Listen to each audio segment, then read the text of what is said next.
निघालेला टोटल काळ मोजला तर 76 वर्ष कंप्लीट झाले, 77 वर्ष सुरू आहे आणि ही संधी आज आपल्यासाठी चालून आलेली आहे.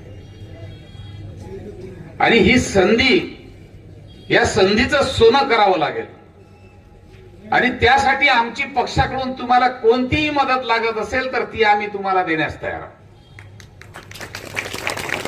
आणि या नगर परिषदेमध्ये पहिल्यांदा वंचित बहुजन आघाडीचा नगराध्यक्ष होईल, ही खूनगाठ आपण सर्वांनी बांधावी लागेल. आणि प्रत्येकाने ही नगर परिषद, आपल्या नगर परिषदेची निवडणूक ही आपल्या खांद्यावर घेऊन, ही माझी निवडणूक आहे, मीच नगराध्यक्ष आहो आणि या पद्धतीने प्रत्येकानं नगराध्यक्ष म्हणून वागलं तर येणारी निवडणूक, येणारा नगराध्यक्ष आणि येणारे सर्व नगरसेवक या तेलारा नगर परिषदेमध्ये वंचित बहुजन आघाडीचे असतील एवढी मला खात्री आहे. आणि ज्याही पद्धतीची कोणतीही वंचित बहुजन आघाडीची जिल्ह्याकडून मदत लागेल ती मदत आम्ही तुम्हाला देण्यास तयार आहोत. आणि कोणत्याही परिस्थितीत ही नगर परिषद आपल्याला ताब्यात घ्यायची आहे एवढंच या ठिकाणी आवाहन करतो. थांबतो. सर्वांना मानासन्मानाचा क्रांतिकारी जय भीम करतो.